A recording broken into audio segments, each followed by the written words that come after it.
Madam Speaker, I rise this afternoon to make my maiden contribution to the sectoral debate. I remain humbled at the opportunity to represent the wonderful people of Centre and North East in this chamber.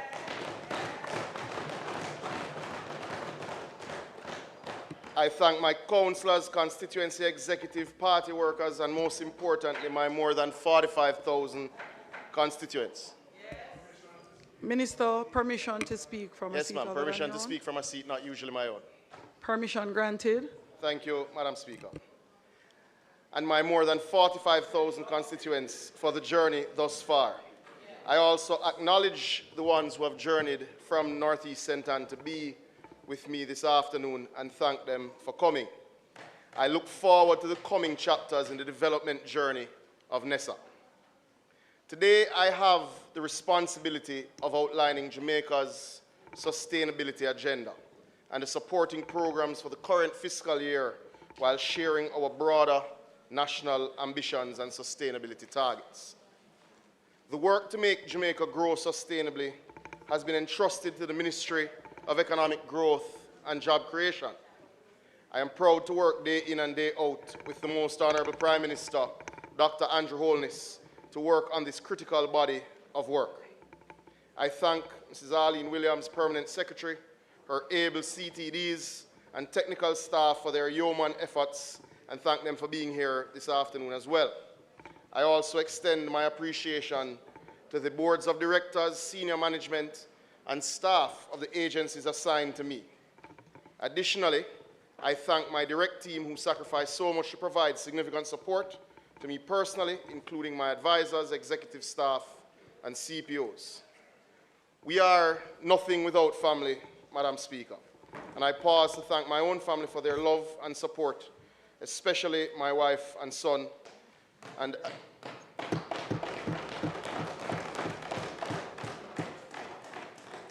beyond that, I thank God for His mercies and His grace. Madam Speaker, we've all said we want Jamaica to be the place of choice to live, work, raise families, and do business. We have collectively agreed to this lofty goal in bipartisan fashion as our Vision 2030. As a nation, we've agreed to work toward achieving the United Nations Sustainable Development Goals. Madam Speaker, there has been much made in the public domain related to the amalgamation of the subject areas and agencies under MEGJC. But this joined-up approach to government is anchored in the Prime Minister's stated philosophical outlook that sustainable economic growth cannot be achieved through environmental degradation, and further that prosperity cannot be steeped in pollution. This Parliament should recall the appointment of Jamaica's first Special Envoy for Sustainability to include the environment, climate change, and the oceans. And I note the support from the member from East Kingston for Ambassador Professor Webber's appointment. And I think, as an aside, member, I noted your comments related to parliamentary oversight. They have my support, and after a particular event, I'm sure we will structure same when we're still sitting here and you're still sitting there. This appointment reflects a commitment of the Andrew Holness-led administration to seamlessly integrate policymaking with academia. This should leave no doubt, Madam Speaker, that this administration will make science-based decisions relating to its management of the environment, climate change, and oceans. Yes.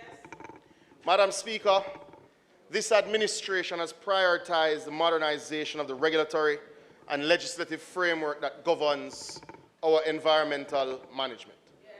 The policies that this administration has completed to date include the National Biosafety Policy, the Emissions Policy Framework, the Climate Change Policy Framework, the Watersheds Policy, a new Forest Policy, a policy for the environmental sound management of hazardous waste, and an environmental management systems policy for Jamaica.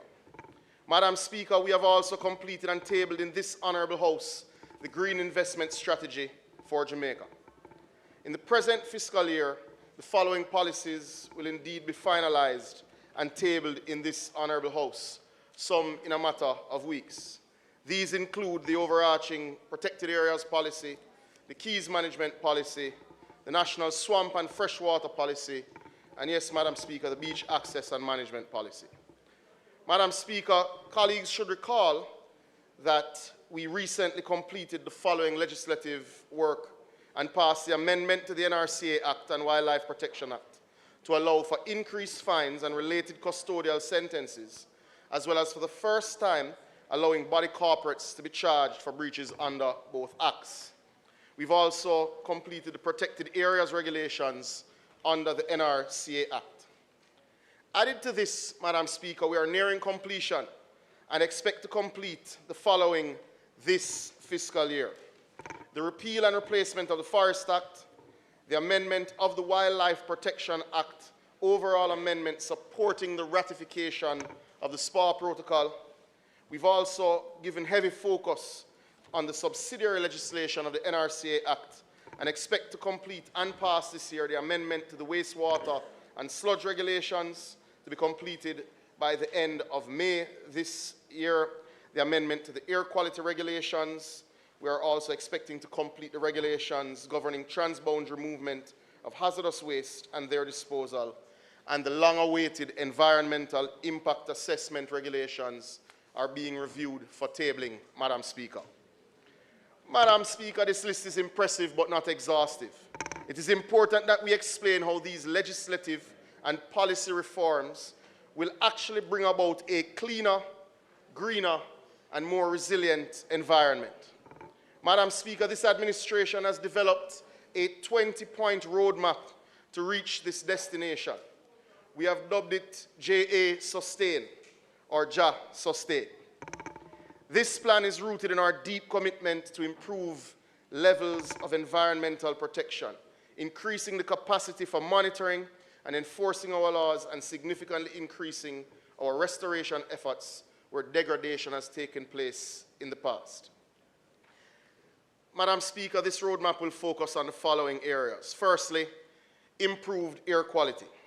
And to achieve the goals and targets of the emissions policy, the government will focus on the following: clean air through reduced emissions from continued energy transition to renewable sources, in line with our NDC commitments seeking a 50% generation capacity from renewable sources.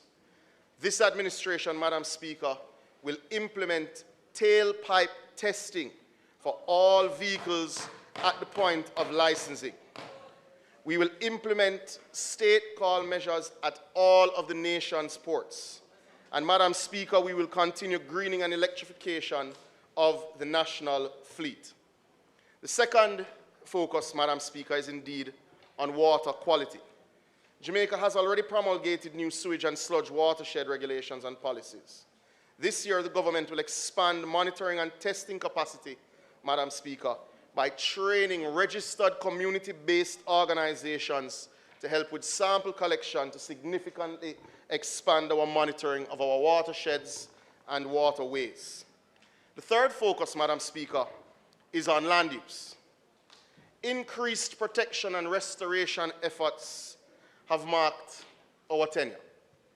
Madam Speaker, since 2015, Jamaica has led lobby efforts as a part of the High Ambition Coalition for Nature to get global buy-in on the target to protect 30% of land and national EEZs by 2030. The 30 by 30 target was adopted as part of the Kunming-Montreal Global Biodiversity Framework at COP15 last year because of nations like Jamaica. Jamaica, by passing 14 new forestry orders last year and the declaration of the Cockpit Country Protected Area and the declaration of the Black River Protected Area, has so far achieved 25% protection of its landmass, Madam Speaker. Jamaica is expected to achieve 30% protection of its terrestrial mass this year, a full 5 years ahead of target. This will be achieved with the expanded protection of mangrove forests in southern Clarendon and with declaration of the Long Mountain Reserve. Madam Speaker, additional new protected areas will include Canoe Valley along the border of Clarendon and Manchester, Montpelier in St. James. Indeed, as we mentioned, the Long Mountain Reserve in St. Andrew. We'll expand the protection of Bengal in St. Anne, and we are expanding the Negril protected area, Madam Speaker. We will also move to ensure that Industry Cove in Hanover is included in the grill protected area, and this is something that we believe will protect biodiversity for future generations. Madam Speaker, the Forestry Department is going to do something that we believe will be quite novel. We will declare the Constant Spring Golf Club a forest management area. This will preserve for generations this important green space, whether or not it remains in golf or not, but we will ensure it remains a green space for generations to come. Madam Speaker, our efforts at forest restoration have been bolstered with the procurement of a tree relocator, which is now in country. This is critical as we seek to balance the development agenda while maintaining forest cover. So this machine can actually relocate trees with particular root structures when roads are being expanded, when houses are being built, and will allow us to save some of the deforestation managing development. Madam Speaker, colleagues will recall that we launched a 3 million national tree planting initiative in 2019. I'm happy to report that the Forestry Department has achieved this target. These trees have had a survivability rate in excess of 80%. Madam Speaker, it is time for a new target. I have directed the Forestry Department to plant a further 3 million trees over the next 5 years, Madam Speaker. The Forestry Department has also now completed a new land use, land cover, change assessment for the entire island. Now, this will give us much better visibility and management of our forests. But what has been our result thus far? Now, Madam Speaker, what's not known, despite how many times it has been said, is that Jamaica's forest cover has actually increased over the last 9 years. So we have actually improved our forest cover, Madam Speaker, and this is on the back of our protection work and restoration work, and that is evidenced by the RED+, which is a UN standard studies which have been completed in Jamaica, which have assessed us to have increased our forest cover. NEPA has completed the preparation of a national ecosystems restoration plan in alignment with the 2030 agenda for sustainable development aimed at restoring degraded freshwater, marine and terrestrial ecosystems. This initiative promotes enhanced livelihoods, agroforestry, and enhances soil stability and improves climate resilience. The fourth pillar, Madam Speaker, is a reduction of pollution and improved waste management. This critical pillar is absolutely necessary for Jamaica to sustain. I want to pause here and acknowledge the efforts of the Honourable Desmond Mackenzie and his senior team for the overhaul of the NSWMA. We are a cleaner nation today than we were in 2015 because of the efforts of you and your team. The next phase of the effort will include increased waste collection through expansion of the NSWMA fleet, new standards and protocols for toxic waste management, further removal of unrecyclable plastics with an expanded plastics ban, and increased recycling efforts. And I think it's important to understand that in 2015, Jamaica recycled less than 5% of the plastic bottles produced monthly. Today, through the efforts of the recycling partners of Jamaica and government stakeholders, Jamaica now recycles more than 42% of the bottles produced monthly, leading the region in bottle retention. This effort will be bolstered as the government expands its pilots for plastic separation in government facilities and is prepared to support the efforts of recycling partners with budgetary support as has happened in the past and will be doing so in the next cycle. We will also be taking a serious look this fiscal year and introducing a new pilot to expand e-waste disposal and recycling. The fifth pillar, Madam Speaker, is the assertion of Jamaica's thought leadership on global sustainability issues. Madam Speaker, Jamaica has led global lobby efforts to strengthen action on oceans, environment, and climate change issues over the last 9 years. We will further strengthen our position by ratifying our ascension to international agreements. Our engagement of scientists at the board level of environmental agencies will further accomplish this. The establishment of a National Sustainability Advisory Council, which will bring together academia, civil society, and indeed civil servants.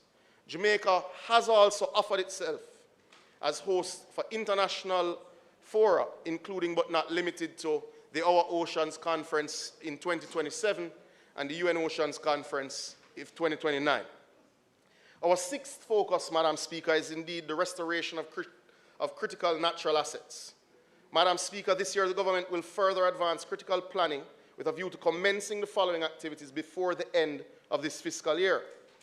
The member from Western Westmoreland will be happy to note we expect to complete the work to re-wet the Negril wetlands this year, Madam Speaker. Coastal revetment and engineering works are being designed and the programs put together for Helsha, Rocky Point, and indeed Negril. We expect to complete the restoration, Member Sibley's, for the Mason River Environmental Management Unit.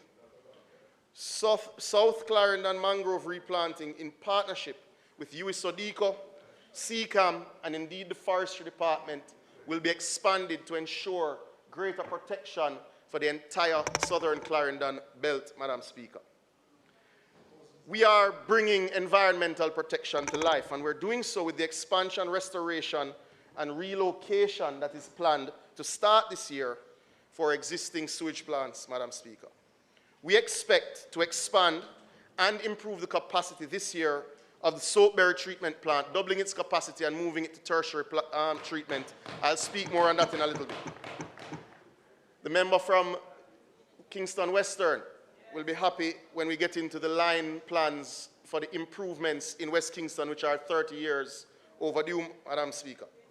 We have also committed and have started the process through the PIAB process to facilitate the relocation, Madam Speaker, you'll be happy to hear this, of not just the Negril sewage plant, but we intend to relocate the Harborview sewage plant for the citizens of Harborview, and we are well advanced in the design process. We have also given our commitment in Eastern St. Andrew for the relocation of Long Mountain sewage lines that should have never been there, as well as we have given the commitment, Member Jackson, for the improvement, restoration, and significant increase in allocations to maintenance for the Portmore sewage ponds. We are moving for the planning process to accelerate for the movement of the Bogue sewage ponds, which should have never been there.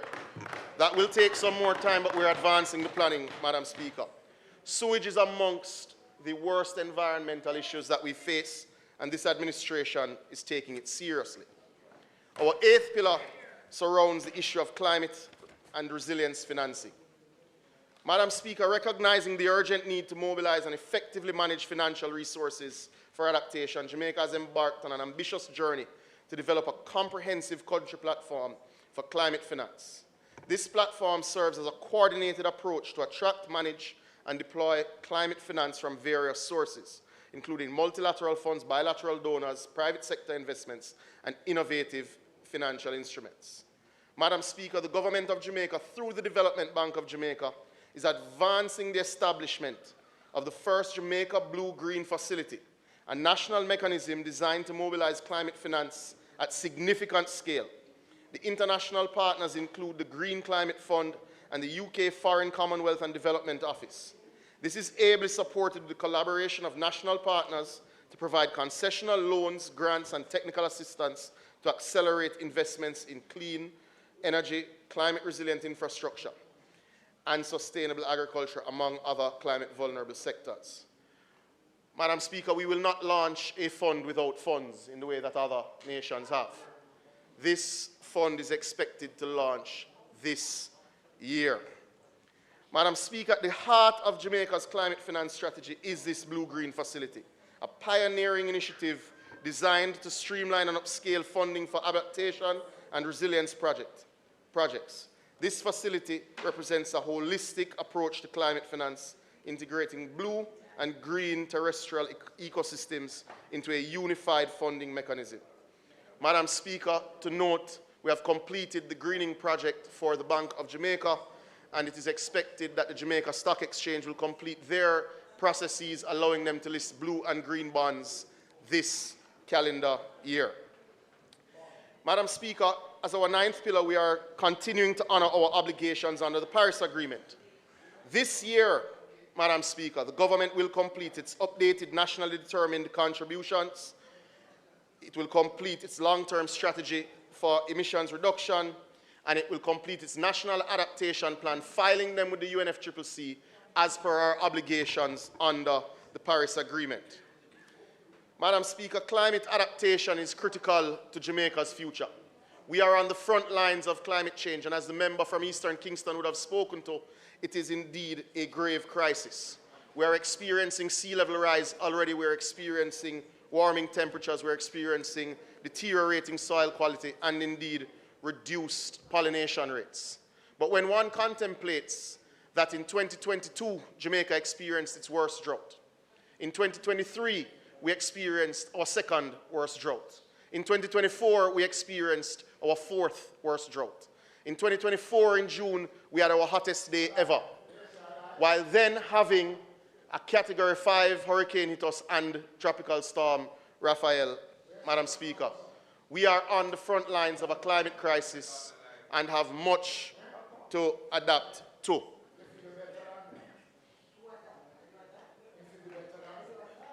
Madam Speaker, we expect temperature records to continue to be broken year in, year out, affecting SIDS disproportionately. It is why completion of our National Adaptation Plan and mobilization of finance is indeed critically important. So that members can understand, you have 28 kilometers of Kingston and St. Andrew that requires coastal revetment work. The cost per kilometer is $10 million for something that unlocks no new economic activity, simply protects older investments before. That gives you an idea of the scale of the climate crisis that we face. Our 11th pillar, Madam Speaker, is indeed harnessing our blue economy, and that was spoken to in detail by Minister Green. We've also aligned around our energy targets as our 12th pillar, and Minister Vaz would have spoken to this at length last week. Our 13th pillar, Madam Speaker, for Jamaica to sustain is indeed increased river and watershed protection. Madam Speaker, the country has rightfully expressed increasing concern over pollution incidents, illegal extraction, and degradation of the nation's rivers and watersheds. I will highlight two major steps being taken to bolster protection of these natural assets. As announced by the Most Honorable Prime Minister, we will establish a river control authority to bring greater oversight and cohesion to management in this area. This will be launched in 2026. Madam Speaker, the Rio Cobre early warning system was launched in April 2024. NEPA was tasked to develop and implement a plan to prohibit the direct discharge of trade effluent into the Rio Cobre. In this regard, Madam Speaker, the agency undertook a program of regulatory enforcement and sensitization, training to protect the ecology of the Rio Cobre watershed. The agency completed the following activities. We have completed the watershed assessment to identify and point to non-point pollution sources. We have reviewed the discharge licenses for every company operating along the Rio Cobre with a view to deal with particular breaches. High-risk facilities located within environs of the revisor have been engaged to identify and implement alternative effluent disposal methodologies. 28 local community members were trained as environmental and river wardens. Madam Speaker, and this is critical, NEPA has already advised all holders of discharge licenses, some who have held for longer than 20+ years, that consistent with government directives, discharge into the Rio Cobre must cease. They are working with stakeholders to achieve this calendar year. Madam Speaker, we have also prioritized public education and interventions. The government will intensify public education efforts to spur positive attitudes and behaviors towards the environment. We will embark on a campaign to reduce litter, engage citizens to report environmental abuses and breaches, and change particular consumption habits. We will invest $150 million annually in this effort. This, however, cannot be accomplished without the support of civil society. The most impactful anti-litter campaign was conducted previously by the Jamaica Environment Trust with No Dirty Up Jamaica. It is time for this to be re-energized, as this effort was a proven winner. We will speak more to this in short order. Additionally, Madam Speaker, we have focused on improvements in our diagnostics capacity. This is our 15th pillar. The Met Services and the WRA hydrological monitoring stations, MOH live health monitoring, are being upgraded to real-time monitors to create a water health dashboard. We are intent on purchasing a supercomputer next fiscal year and supporting the University of the West Indies with the development of a water quality lab to achieve this, Madam Speaker. I also pause to acknowledge Evan Thompson, and I believe he's here. He was elected recently by the World Meteorological Organization unopposed to be chair of Region 4, and for that we acknowledge his tenure. I also acknowledge Peter Clark of the WRA, who is also here with us, who was also elected by the WMO to the same region as a member of the executive body. Madam Speaker, improved marine protection and restoration is a critical focus of ours. Jamaica currently protects approximately 14% of its EEZ. Jamaica is firm in its commitment to achieve the 30% target of protection by 2030. The technical work to achieve this is indeed progressing in earnest. In the next term of our government, we will focus on increased financial support for existing fish sanctuaries, coral reef restoration and replanting, working with the UA Marine Biology Lab, the Alligator Head Foundation, and indeed the Nature Conservancy and others, Madam Speaker. Madam Speaker, the regulatory and legislative reforms will achieve Jamaica's compliance and alignment with international treaties, including the SPA Protocol, which we expect to bring to conclusion in June of this year, Madam Speaker. We have also signed the Biodiversity Beyond the National Jurisdictions, Madam Speaker, signed last year, September, and it is expected to be ratified by Jamaica at the UN Ocean Conference, also in June, Madam Speaker. There has been a long-running discussion related to the Escazú Agreement. The government has decided to allow for a fast tracking of the ratification process, and this will be accomplished with an amendment to the Access to Information Act specific to government's environmental agencies to allow for the complete review of the ATI Act for the rest of government to take place in its normal time frame. Madam Speaker, we will also be significantly increasing our focus on the issue of increased enforcement capacity. It is impatient of debate that the agencies tasked with environmental management are understaffed and unable to provide the nation the level of surveillance required. At a recent meeting with members of civil society and the NGO community, we committed to the creation of a working group to look at this issue with the agencies themselves and the Jamaica Constabulary Force. It should be recalled, Madam Speaker, that Jamaica has in the past had an environmental warden program. However, it failed. We do intend to reinstitute it, but we've asked this working group to look at the reasons why it didn't work in the past so we don't make the same mistakes.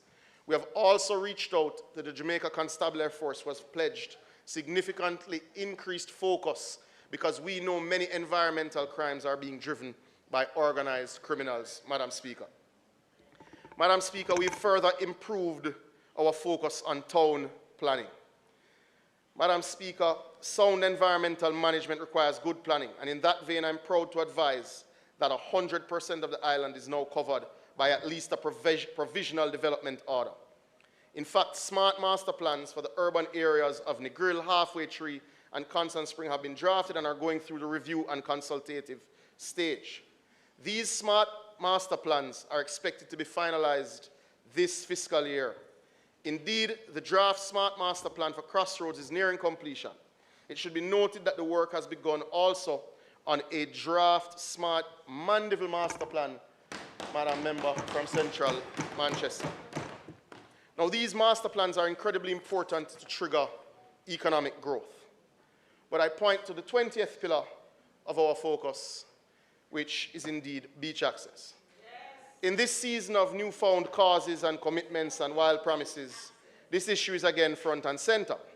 The government, through the NRC, with broad-based consultation, including the private sector, civil society, and public commentary, has completed the beach access policy, and it is presently before the Cabinet for final review. In that review process, we continue to monitor particular matters before the courts. This policy will balance the rights and expectations of citizens with that of local and foreign investors while adhering to the laws of Jamaica. But, Madam Speaker, beach access doesn't require policy solely. It requires investment and coordinated developments.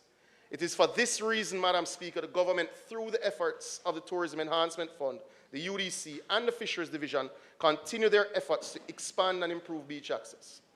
Madam Speaker, it is for this reason the UDC is proud of Harmony Beach Park in Montego Bay.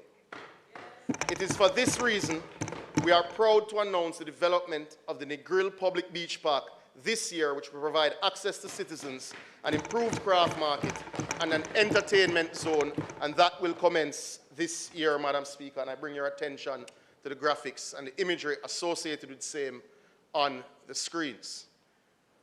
Madam Speaker, this is beach access.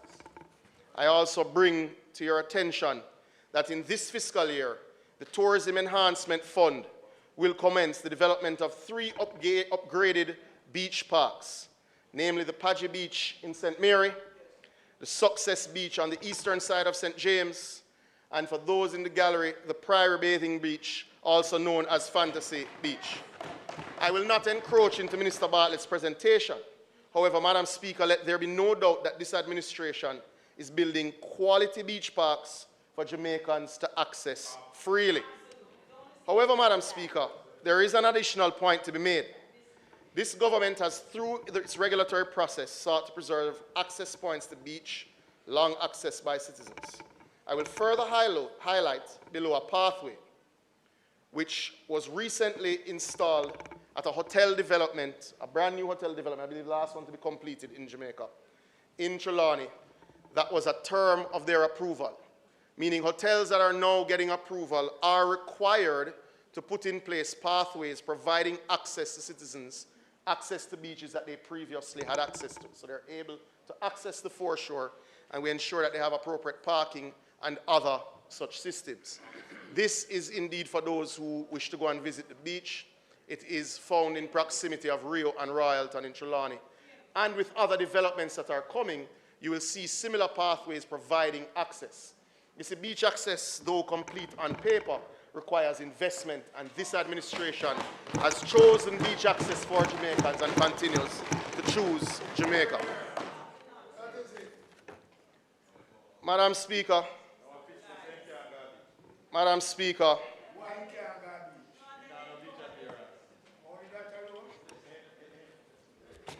Madam Speaker, changing weather patterns caused by climate change require Jamaica to increase its capacity to forecast weather systems and track our actual experience.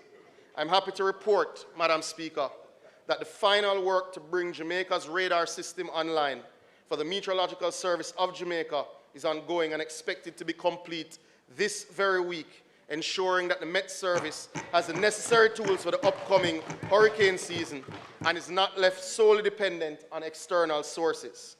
In this fiscal year, the government will increase the efforts to modernize the Met Service, digitizing its operations to be able to provide real-time measurements and reports.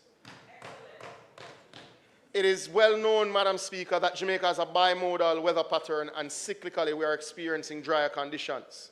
We expect that to break later this month. However, I thought it important because of the very impact on so many of our industries, including agriculture, just to share briefly what the current weather situation looks like. That was the April 2025 rainfall amounts, so you understand where there are indeed challenges. This is your rainfall outlook probabilities for the next 3 months. We see that we're not necessarily expecting the drought to break. Beyond that, however, we expect to have significantly wetter conditions in August, September, and October of this year, Madam Speaker. But we expect to have significantly improved our equipment capacity to monitor and predict these systems because of the investments we're making into the Meteorological Service. And the reason we had to touch on weather is because it's the single most important factor for water, something I know that affects every member of Parliament in this House and every hopeful member of Parliament who wants to get into this House. Madam Speaker, the vision of Andrew Michael Holness is simply to ensure all Jamaicans have access to potable water and sanitation by 2030. This government, through the Ministry of Economic Growth and Job Creation, has managed the water sector with that goal in mind. Approximately 90% of Jamaicans are served either by the National Water Commission, municipal systems, or private suppliers, with the NWC serving approximately 79% of that cohort, which is a 4% increase from 5 years ago. So we are growing the utility footprint of the Water Commission. Madam Speaker, this administration's vision for the water sector focuses on sustainability, resilience, and equitable access. We have eight key pillars that define this vision: universal access to clean water, sustainable water management, energy usage in the water sector, wastewater recycling and treatment, public-private partnerships, education and awareness, equitable resource distribution, and resilience to climate change. Madam Speaker, this administration, your government, has invested unprecedented sums through the capital budget of the National Water Commission and the Consolidated Fund in bringing this vision to life. Significant bureaucratic bandwidth and regulatory focus has been directed towards these pillars. We have made major gains, though we have major work to do. 150,000 Jamaicans, Madam Speaker, have enjoyed improved water supply through our investments this term of government, Madam Speaker. However, we are, and have admitted we are targeting universal access, which requires major infrastructure upgrades and faster deployment of project investment. It is for this reason that this administration will invest in your water supply at a rate not seen since the 1980s, and not seen previously to that since the 1940s.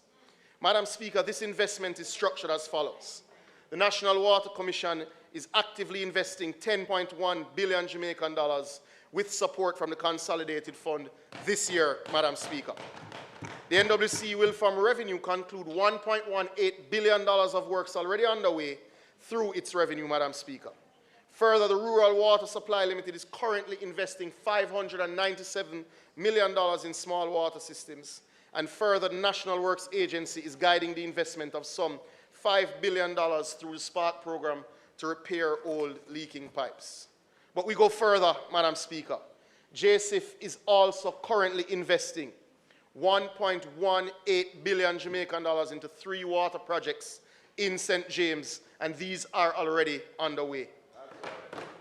You heard my colleague, minister and friend, speak of the significant investments to come under the National Irrigation Commission, the single largest investment in our farmers in certainly our lifetimes, Minister Green. Madam Speaker, what this all amalgamates to is an investment of over 22 billion Jamaican dollars this fiscal year into Jamaica's water sector, while further unlocking 14.2 billion Jamaican dollars through PPPs, not saddling Jamaicans with the debt burden or using their tax revenue in that way. Madam, fixed dollar Jamaican rates, which had Jamaica followed that, we wouldn't be here now. Madam Speaker, many of these projects require more than a single budget year for completion of the construction phases. You know, it's really ironic who's talking about high interest rates. It's incredibly ironic. But, Madam Speaker, many of these projects will require more than a single budget year for completion of the construction phases. However, the fiscal space to invest at this staggering rate didn't come about by accident. It is through the administration's careful management of the economy. The bureaucratic focus on guiding these investments through the investment appraisal process didn't happen by accident. And these budgetary allocations certainly did not happen by accident. Madam Speaker, I've outlined the vision and strategic framework. I've outlined the budget allocations to be made to achieve this vision. I will now highlight in greater detail the activities supporting each pillar. Universal access to water won't simply happen by accident. It requires significant infrastructure investment. This map shows the planned investments, this map actually shows the completed water systems last fiscal year. This map, Madam Speaker, shows where we're investing that 10.1 billion Jamaican dollars to improve water supply for Jamaicans further. Madam Speaker, the distribution of capital projects is island-wide, and many of these projects are spread across multiple fiscal years because of scale. A lot is often made of announcements. However, we have been diligently working on ensuring the delivery of capital works. Last year, several projects were announced, and I believe it's important that the country is updated on their status. The following projects were completed last fiscal year. Firstly, in Orangefield, to Northwest St. Catherine, completed improving water supply for 880 people, $10 million. St. Catherine Northeast, Bermadi, $14 million. St. Catherine Southwest, $5 million, improving Kimble Pen system. St. Catherine Southwest, Family Avenue, improving Bodles. Clarendon Southwest, the Springfield Racecourse system, with that line being improved for 384 Jamaicans. In St. Elizabeth Northeast, the Run It system was completed at a cost of $10 million, 260 persons benefiting there. Number Road also in St. Elizabeth Northeast, Content Road in St. Elizabeth Northeast, Ginger Piece in St. Elizabeth Northeast, St. James Southern, Eldersley, Cambridge have also benefited from investment. And my friend from South St. Elizabeth, Southwest St. Elizabeth, you know the work that we have done in Slipe, and I know my friend from Southeast St. Elizabeth can attest to the work done in Kingdom Hall.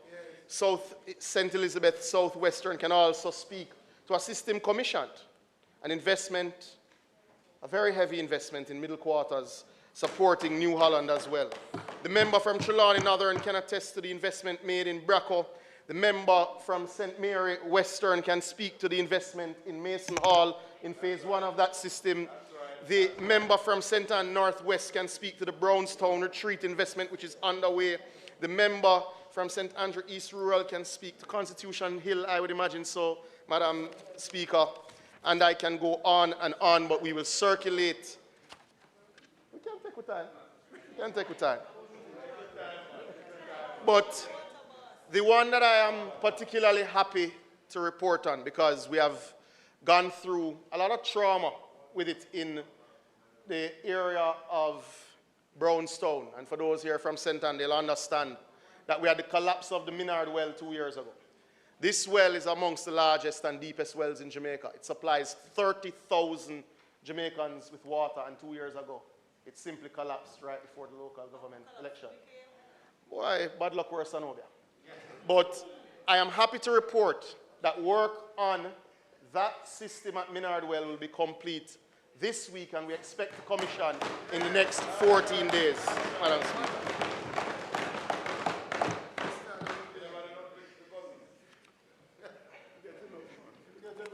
I think Minister Green has taken good care of it. But, you know, we have a whole suite of investments, whether it is in St. Catherine Southern or St. James West Central in Fairfield, whether it is Fort Charles in Southwest St. Elizabeth. But we also have small systems, Madam Speaker. You see, a lot is made when you announce a $100 million project, but sometimes it is the small rural water supply systems that give you the greatest joy when people have been without water for decades. Projects completed include rainwater harvesting systems in schools like Buff Bay High, Mount Pleasant Primary School, Rock Hall Basic School, Marymount High School, and the Lapland water supply also was complete. The John Reed catchment tank improved and completed. But, Madam Speaker, we are in the season, as the Prime Minister have called, of promises. Except our promises come with substance, because the budget for these promises are printed in the big yellow book. So, Madam Speaker, we are already underway with work.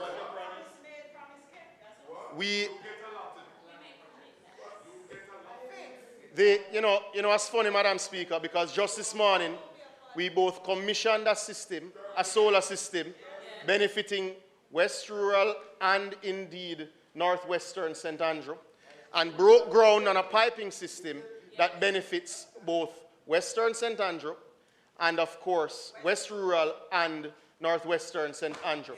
So these promises are coming with pipes, they're coming with construction, they're coming with project completion, they're coming with improved collection at the Water Commission, because there are more customers because you have connected more persons without increasing the tariff rate. We are collecting over $4 billion monthly without raising the tariff rate because we have connected more Jamaicans. So it is not an illusion. It is not song and dance. But Madam Speaker, we are already underway and will complete this fiscal year work on the Jordan Runwell line from Highgate, Islington. The member from North Central Clarendon will know that we are already underway on the pipe works in Rock River that will facilitate the development of the reservoir that we intend to build in that area this year. We are already on supply and installation of 5 glass bolt steel bolted tanks in Hope, Mount Airy, Louisville, Happy Grove, and Whitehall. Works are already underway to upgrade Springfield to...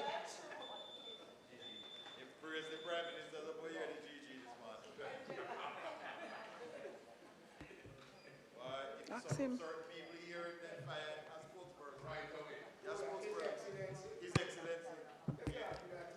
House Leader, the member's time for speaking has expired.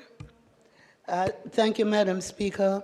I ask that the member be given an additional 20 minutes, 25 minutes to complete his presentation. Thank you, Madam Speaker. Not yet, member. Members, the question is that the member be allowed 25 minutes to complete his presentation. Those in favor? Those against? The ayes have it. Minister. Thank you, Madam Speaker. We are also midway in installation of pipelines, storage tanks, and M&E equipment in Rosemount, Camelot, Discovery Bay. And this is a $120 million investment. The member from Manchester Central can also attest that we are midway in $770 million of further investment in the Greater Mandeville system. And for anyone who's driven to St. Elizabeth in any time recently, they will see the large pipes going to gutters and the pipes that are going beyond there. Madam Speaker, for any of you who have traveled to Montego Bay via the northern route, the North Coast Highway, you will have noticed that we are midway in installation of a transmission main that has cost the government some $100 million to significantly improve water delivery from St. Anne's Bay all the way to Landovery, Madam Speaker. This is necessary to strengthen the development and to supply the increasing population along both northeast and northwest St. Anne. We are also actively increasing our sewer capacity in areas previously not sewered. The member from Eastern St. Andrew and Southeast St. Andrew can attest to this, that we are investing in excess of $1 billion in both potable water supply and new sewer lines in their constituencies. But Madam Speaker, this is not the end. On the rural water side, the member who has a community by the name of Riversdale can attest that we have commenced investment and construction is underway for $315 million of a new water system for a community that has waited close to 50 years for water distribution improvement. So whether it is phase 2 of Mason Hall in St. Mary or Cascade, or whether it is the Freehill system, or it is indeed the upgrades planned for Rocky Point, or whether it is the new lines coming off of the Itaboral system in Southeast St. Mary, or indeed the Gale line. We're coming to yours shortly, Minister. We're coming to yours shortly, Minister. But there are new capital projects. There are new projects, Madam Speaker, which have not yet started construction. And for those who have a problem seeing groundbreaking ceremonies, I caution you the next few weeks will be heavy, because we have completed procurement, contract award, and mobilization on the following projects. Black River Town Center to Arlington Pipeline parity, $238 million. The Dornoch to Barron Hill Reservoir replacement, 200,000 gallons, $20 million. The Dornock Water Treatment Plant to Barron Hill Reservoir Transmission Main Replacement at a cost of $205 million. We'll be doing work to restore and to improve because there is some damage at the Hermitage Dam, so we'll be doing $151 million of work there. Madam Speaker, we are under contract. Yes. Madam Speaker, we have under contract the Jericho Wells for Yuatan and to York Street Pipeline for $98 million. For South Manchester, the member will be happy to know that Grovetown to Cross Keys mains replacement is under contract at a cost of $210 million. He will break ground, however. Christiana Spalding is happy to hear that we are under contract for $53 million, Madam Speaker. The Constant Spring Water Treatment Plant and Ramshorn Tunnel raw water intake is being rehabilitated also to make sure that that plant is running at scale. Juno Crescent, I believe the member from Southeast Clarendon can speak to the fact that this is a critical system. Central. No problem. We're helping everybody, so sometimes it happens. We have completed the Rhine Park water supply at a cost of $150 million. We have started work in Santa Cruz on the bypass mains replacement at a cost of $50 million. We have completed the procurement and have mobilized for Whitehall to Newmarket and started the work there. The KSA transmission mains for Ferry to Rock Pond announced broke ground this morning, benefiting 3 constituencies, Madam Speaker. You see, Madam Speaker, we have an impressive program of work.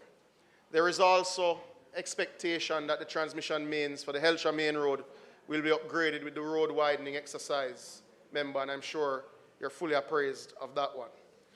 We have over $7.3 billion of works procured under contract, awaiting start dates. Some start this week, some start next week. But the team at the Water Policy Unit at the Ministry of Economic Growth and Job Creation are pushing out submissions every week going to Cabinet for approval because these projects have been being built and dealt with over a long period of time. But, Madam Speaker, there is one that I think is particularly important. And this one is one that was announced by the Prime Minister last year. And it is the Western Water Supply and Resilience Improvement Program. Madam Speaker, the totality of this project will cost $350 million US.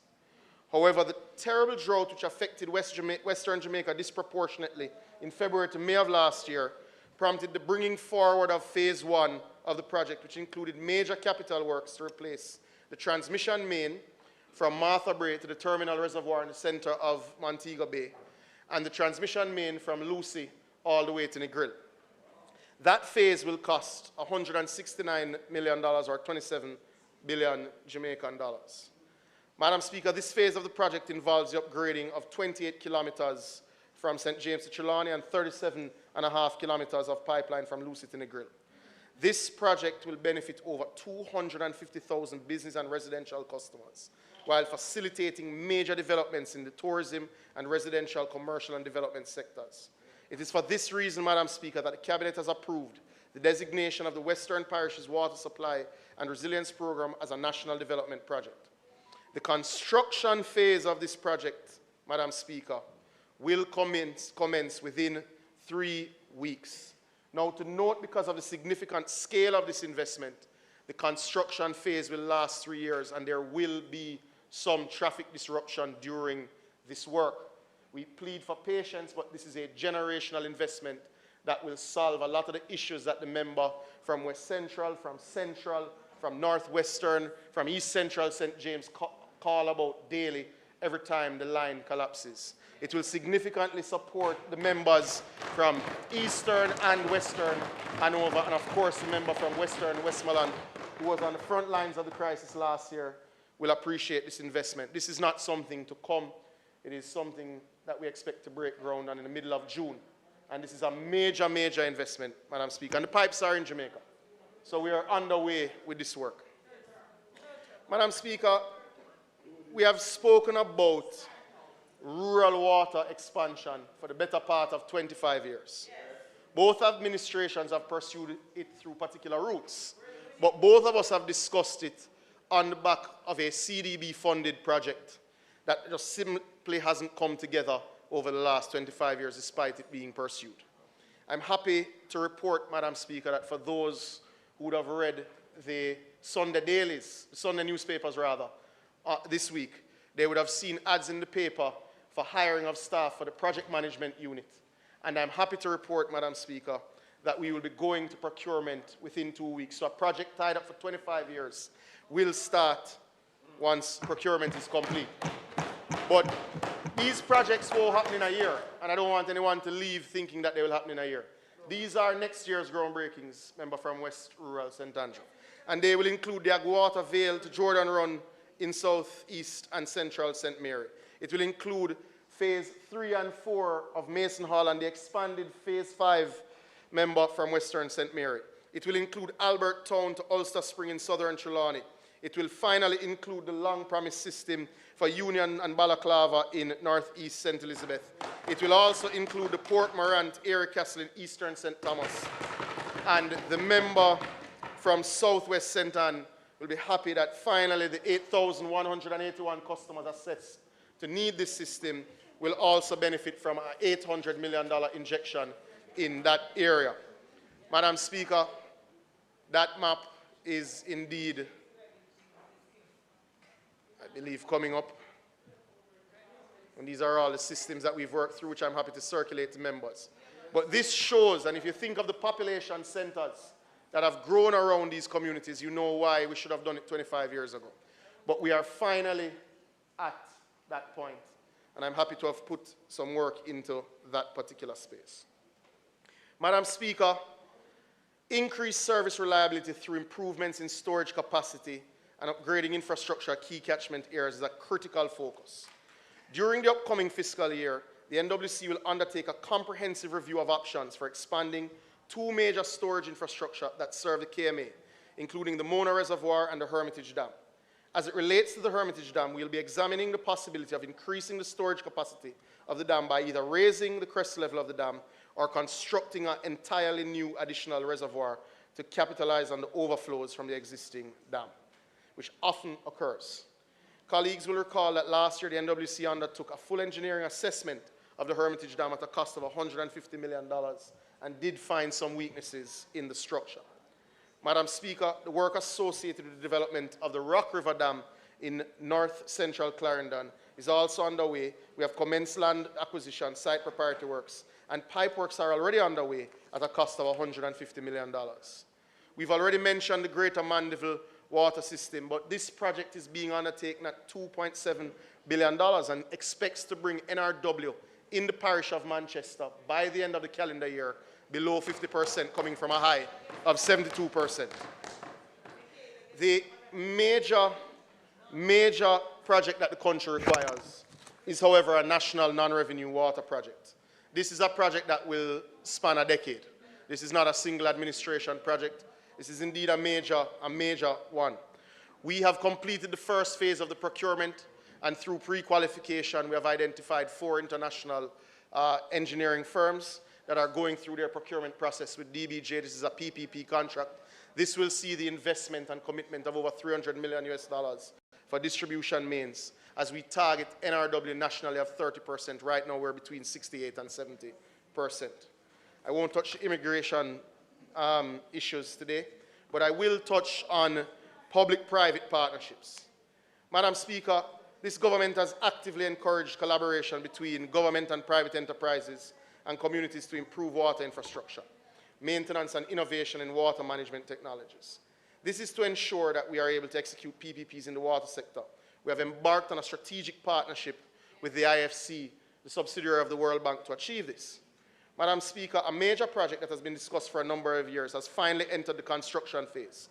We're happy to report that this nationally important project of the Rio Cobra water treatment plant is indeed underway and is expected to be complete in 20 months.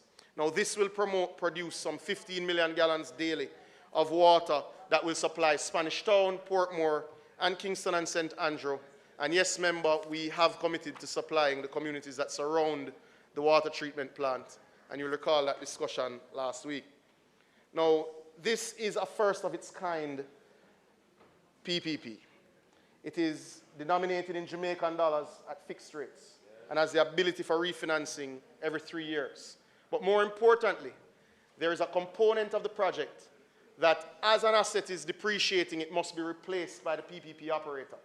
Meaning that at the end of the contract, a new water treatment plant will be handed to the people of Jamaica, having served its time, but brand new plant will be handed over to us, a first of its kind in sustainable water management. Madam Speaker, we have also focused on the planning guidelines. Certainly we have completed our rainwater harvesting guidelines, we've completed our water resources master plan, and we've designated 15 new ecologically sensitive areas, and those were tabled in this House last year. But we've done further work with the Water Resource Authority, which is not sexy work but needs to be understood because it affects every part of our water supply. We have completed studies on saline intrusion assessment in the Rio Cobre and Rio Minho limestone aquifers. We have completed the Rio Cobre moratorium assessment, and we continue our monitoring of the Essex Valley agricultural project to make sure there's not over-extraction. We've also given some focus, and this year we will be completing the Yalas alluvium aquifer modeling, which has shown signs of over-extraction, which must be studied. The other major issue that we face in water is one that every MP should understand, and it's energy use in water. There's nothing worse than your constituent calling you and saying, we're not in a drought, rain is falling, but I do have water at my home, and you hear the word single phase. For that reason, the government has committed to building significant resilience into its water system. It is looking firstly at the systems that supply hospitals and infirmaries. We will be putting backup generators on all of those systems first, so that should we be hit by another storm, those systems are not compromised. Now, we are the largest customer of JPS, so no one is suggesting here that NWC is going to create instability in the grid and come off of the system. But there is an absolute need for resilience, as well as for cost containment, for the government to pursue particular energy projects. The first is a 45 megawatt floating photovoltaic system on the Mona Reservoir. This $62 million PPP has gotten its power generation license, I believe 10 days ago from the OUR, and is completing its wheeling license and pricing with the JPS. We expect it to break ground on construction next month also. But we also have a suite of 11 projects which are projected to save the NWC $593 million annually. Now, these projects include the just concluded Forest Hills 350 kilowatt solar facility. They include the Leaders Avenue similar 350 kilowatt facility, the Fraser's Content solar facility, the Mona floating solar. We also have a lease in place with Wigton where we'll be putting in 12,000 kilowatt solar facilities at particular spaces. We're also working with JPS on a meter mapping and georeferencing all NWC power use sites. This is 82%. We also have an operation which we call Operation Kilowatt, which is looking at energy efficiency right throughout the NWC system to make sure we're not using unnecessary current. And this is within the NDC partnership and being paid for by our multilateral partners. We are also, Madam Speaker, expecting to conclude the procurement in the coming weeks on the Greater Mandeville Water LNG project. Now, everyone knows that the water is incredibly expensive to pump in Manchester because it is all uphill. That energy bill can sometimes top $55 million a month. We are looking at a structure that will facilitate an LNG plant to significantly reduce this cost. And that is already gone to market, and we expect to have an announcement in 2 weeks, member. But we're not just looking at the power generation, we're looking at the power usage. We have already procured 42 new pumps to increase reliability and reduce energy usage. These have been procured at a cost of $900 million and are expected to all be installed this calendar year. The NWC is also, as I said, midway in procurement of 12 major generators, and these are the ones that supply your major hospitals and infirmaries. This is being done at a cost of $500 million. The Rural Water Supply Limited has also focused on solar supply systems, and they have done so in Mile Gully, Western St. Mary, Lapland, Southern St. James, Mother Flora in Northeast Manchester. Madam Speaker, 3 other systems will be completed within this quarter, expected to be done next month, which include Free Hill in Northwest St. Anne, Bunkers Hill in Northern Clarendon, and New Eden in West Portland. The NIC, and Mr. Green would have spoken to it, has also installed 3 major irrigation systems using solar energy. The issue of single phase is one that we can't leave as is. It is for that reason myself and Minister Vaz have convened a working group between the senior management of the JPS and the senior management of the NWC to look at the maintenance of lines and to make sure that we're planning together so that the issue can be brought under control. For far too long, it has plagued the operations. It affects both the revenue of the NWC and affects service delivery for Jamaicans, and we are working to bring it to a close. Madam Speaker, the fifth pillar is the wastewater recycling and treatment. Madam Speaker, the KPMG has completed the business case and presented it to the Cabinet on the expansion and divestment of Soapberry. The government intends to go to market this year for a supplier and partner who will expand the capacity of Soapberry by doubling its capacity while moving it to tertiary treatment. The land is already reserved and was reserved at the time of its acquisition, and that will expect $114 million US. But Madam Speaker, all of this is for naught. All of this is for naught if our citizens in downtown Kingston have to navigate sewage leaks on a daily basis, member.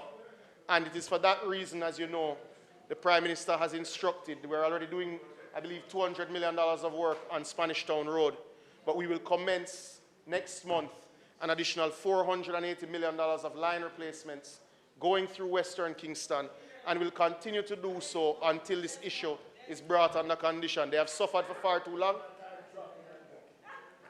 But we have started, Minister. We have started. It is incredibly important as we improve our sewage systems. Madam Speaker, colleagues and those at home will have an opportunity to read the presentation. So I'm going to focus on one last program in closing. And that is the NWC amnesty, Madam Speaker. In November 2024, the Prime Minister announced that the NWC would provide an amnesty to customers cut off from the utility for more than 6 months. This amnesty has benefited pensioners, path recipients, and members of the disabled community, with sometimes up to 100% reprieve, in other cases 50%. Madam Speaker, as at May 16th, over 34,000 customers have engaged the process and are seeking to benefit from the amnesty. Madam Speaker, total reconnections thus far, 7,901 customers have benefited, had their debts written off, and been reconnected to the Commission. This has also yielded some $547 million in uncollectible revenue. But the more important number, Madam Speaker, is that this administration, through this initiative, has removed $1.4 billion of debt from the pensioners, path recipients, and the disabled community who were suffering under this mountain of debt. And for that, we are happy, Madam Speaker. They needed their water. We have returned dignity to these households.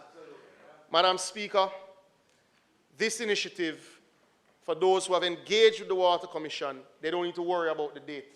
Once their name is in the system before the end of the month, we will be working through the process, and we intend to reconnect all 34,000 customers, Madam Speaker. We also, very shortly, for the number of concerns that have been raised with me by colleague members of Parliament, we are taking a very serious look at the small and micro business sector who also have asked for a similar program. We are going to conclude this for the pensioners and path beneficiaries first, and then we will make an announcement very soon for our small and micro business sector. Madam Speaker, we have chosen to invest in sustainability. We have chosen to strengthen our environmental, regulatory, and legislative framework.